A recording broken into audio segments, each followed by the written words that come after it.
Olá pessoal, vamos para o primeiro vídeo da nossa aula 2, que vai ser usado agora na terceira semana e que vai cobrir os conteúdos do capítulo 4, do capítulo 5 e do capítulo 6 do nosso livro-texto, que tem esses tópicos: Desvendando os Teoremas, parte 1, Desvendando os Teoremas, parte 2 e Desvendando as Demonstrações.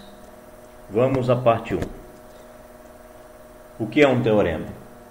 Um teorema é uma sentença condicional do tipo se P, então Q, ou implicativa, P implica Q, só que com a obrigação de que essas sentenças possuam uma demonstração válida. Então, é isso que é um teorema, uma sentença desse tipo que possui uma demonstração válida. A sentença P, que é simples ou composta, ou seja, pode ser formada por várias sentenças, contém as hipóteses. E a sentença Q, que é simples ou composta também, contém a tese. Observe que a gente fala hipóteses no plural e tese no singular. Geralmente isso é causado pelo interesse que a gente tem de olhar as hipóteses individualmente, porém a gente gosta de olhar para as teses, ou para a tese, como um conjunto de resultados específicos. Bem, um exemplo. Teorema. Se as diagonais de um retângulo se intersectam em ângulo reto, então o retângulo é um quadrado. Dá para identificar bem quem são as hipóteses, no caso a hipótese, e quem são as teses, no caso a tese. A hipótese é: as diagonais de um retângulo se intersectam em ângulo reto. E a tese é que esse retângulo é um quadrado. Um outro exemplo. Todo número inteiro múltiplo de 5 termina em 0 ou 5. Veja que nessa forma de escrever, como ele não está usando um se então, já é mais chatinho de você observar quem são as hipóteses e quem é a tese, né? Mas a gente pode dizer que a hipótese aí é que o número é um múltiplo de 5. É inteiro e é múltiplo de 5. E a tese é que termina em 0 ou 5. Mas se a gente escrever assim, se um número inteiro é múltiplo de 5, então ele termina em 0 ou 5. E é sempre possível escrever todo o teorema nessa forma, assim então. Ora, assim fica ainda mais claro quem é a tese, ou quem são as hipóteses e quem é a tese. Mas a gente ainda pode deixar ainda mais claro. Seja n um número inteiro. Se n é múltiplo de 5, então n termina em 0 ou 5. O enunciado, a redação do enunciado de um teorema é uma coisa muito particular. Depende muito do texto, do nível de formalismo que você está usando e da clareza desse texto. Você precisa deixá-lo o mais claro possível. Mas muitas vezes o formalismo excessivo é menos elegante do que algo mais simples e mais claro. Então é uma escolha muito individual, mas que não pode de forma nenhuma perder o rigor e perder o fato de ser correto, né? Está totalmente correto a redação do teorema. Bem, aqui fica mais claro, né? O número n é inteiro e o número n é múltiplo de 5. Essas são as hipóteses. E a tese, o número n termina em 0 ou 5. Veja que se nós quiséssemos enunciar o contrário, né? Que também é verdade, a gente poderia dizer: se n é um número inteiro que termina em 0 ou 5, então n é um múltiplo de 5. Veja que essa parte n ser número inteiro, se nós enunciássemos ao contrário, ela entraria também como hipótese. Um outro exemplo. O conjunto dos números primos é infinito. Veja que o conjunto dos números primos seria o conjunto que nós estamos lidando é o conjunto dos números primos, seria a nossa hipótese. Então, essa forma de enunciar fica mais claro, né? Se x é o conjunto dos números primos, então x é infinito. Fica ainda mais claro quem é hipótese e quem é tese. Hipótese, x é o conjunto dos números primos, e tese, o conjunto x é infinito.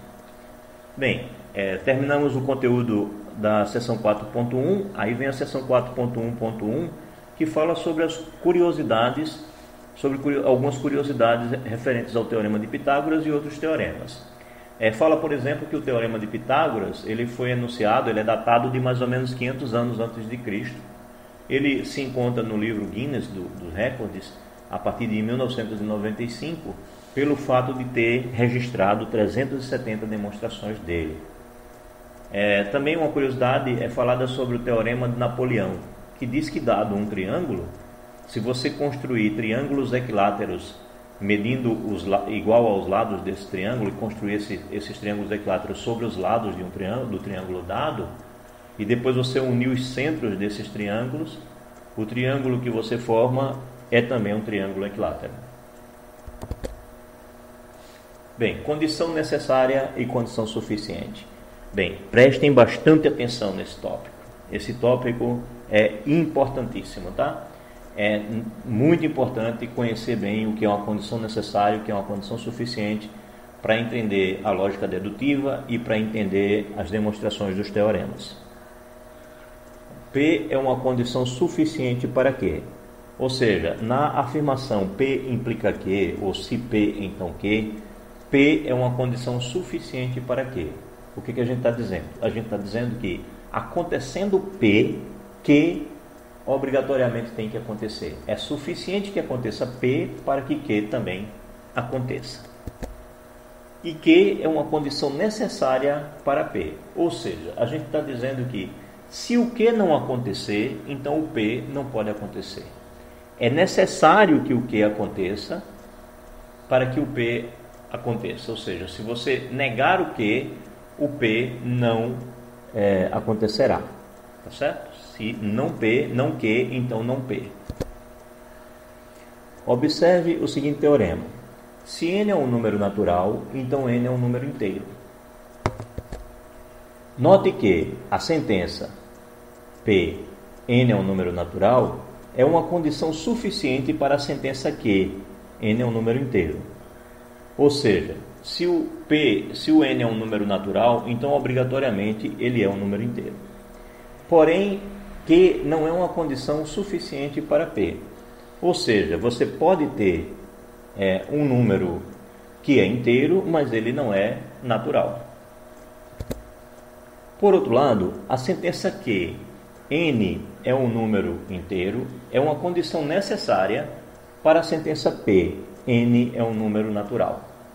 Ou seja, é necessário ser um número inteiro para poder ser natural. Se eu disser que não é um número inteiro, então automaticamente também não é um número natural. Porém, P não é uma condição necessária para Q. Ou seja, existem números inteiros que não são naturais. Bem, sabemos disso.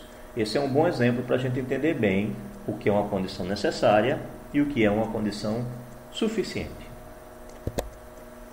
O número n ser natural é uma condição suficiente para n ser um número inteiro, mas não é uma condição necessária. Lembre-se do seguinte teorema. Se um número inteiro n é múltiplo de 5, então n termina em 0 ou 5. Falamos agora há pouco nele. Note que a sentença P, n é um número inteiro e n é múltiplo de 5, é uma condição suficiente para a sentença Q, n termina em 0 ou 5. Outro sim, se você ler ao contrário, que também é uma condição suficiente para P. Ou seja, se n termina em 0 ou 5, sendo n um número inteiro, então automaticamente ele é múltiplo de 5. Por outro lado, que é a sentença n termina em 0 ou 5, é uma condição necessária para a sentença P, n é um número inteiro múltiplo de 5. Ou seja, eu estou dizendo que se não acontecer P, ou seja, se n não é um número inteiro múltiplo de 5, então eu não posso ter que afirma que n termina em 0 ou 5. Que então é uma condição necessária para P. Por outro lado, P também é uma condição necessária para Q. Ou seja, se não acontece Q, eu também não posso ter P. Ou seja, se o n não termina em 0 ou 5, eu também não posso ter que o n é um número inteiro múltiplo de 5. Ou seja, já que eu tenho essas duas condições, esse teorema de fato pode ser enunciado assim. Para que n seja um número inteiro múltiplo de 5, é necessário e suficiente que n termine em 0 ou 5. Então aqui a gente usa a expressão necessário e suficiente. Mas não existe só essa forma de enunciar esse teorema. Aqui é a forma que a gente enunciou agora. P ser verdadeira é uma condição necessária e suficiente para que Q seja verdadeira também. Mas a gente pode usar expressões como se e somente se. Então a gente afirma P e diz se e somente se e afirma que. É uma das maneiras de enunciar um teorema que indique uma condição necessária e suficiente. Também, se estivermos usando símbolos, então usa-se esse símbolo que é o símbolo de equivalência entre a sentença P e a sentença Q, ou o conjunto de sentenças P e o conjunto de sentenças Q. Bem, P somente se Q é quando a gente está querendo enunciar uma condição necessária e suficiente, mas está chamando a atenção do P somente se Q, e a gente junta isso Q se P. Então, numa expressão você pode enunciar P e dizer somente se Q e depois se P. Tá certo? Então, são formas diversas que você tem de escrever as mesmas condições, a condição necessária e suficiente. A recíproca, agora falemos da recíproca, né? A recíproca da sentença se P, então Q. É a sentença contrária. Se Q, então P.